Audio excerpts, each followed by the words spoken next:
Everybody on a fitness journey and dieting, don't be so hard on yourself because remember, there's the 80-20% rule or 90-10% rule. So if you're being very, very strict with your diet, that's fine, that's good. But don't be too strict because you're bound to stumble. And when you stumble, sometimes you don't get back up. Sometimes it's the yo yo effect. You lose weight and then you go right back up because you were too strict on yourself. It was something that was not sustainable, not manageable. So when you give yourself a little bit of grace, a little bit of slack, it helps you to continue to stay on that track for a much longer period of time. So when you're doing the 80-20% rule, let's say you have 3 meals a day, right? So for 2 days, that's 6 meals. For 3 days, that's 9 meals.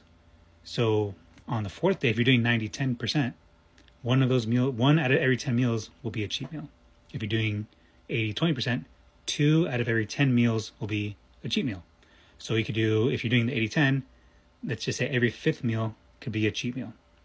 So you do one day full of dieting, and the second day you do 2 meals of dieting, and then the last meal could be a cheat meal, and continue the process over and over again. And this is to say that you have everything on lock, meaning you have your calories counted for how much you're working out, and you have your protein intake on lock too. So it's about consistency.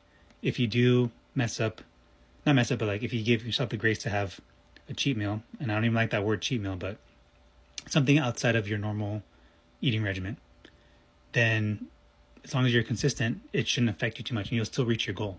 You still will reach your goal, and you're giving yourself the grace to not have to overindulge in the food that you want to eat because you're giving yourself that every so often.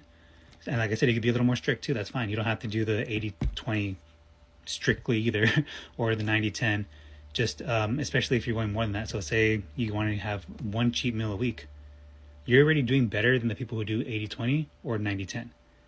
And what I mean by that is, let's see, every fourth or every 10th meal would be a cheat meal, right? So that would be essentially every fourth day would be a cheat meal. And sometimes you'll have two cheat meals in 1 week if you're going based off of 90-10. And if you're only having one cheat meal a week, you're already doing better than both of those other ways of doing it.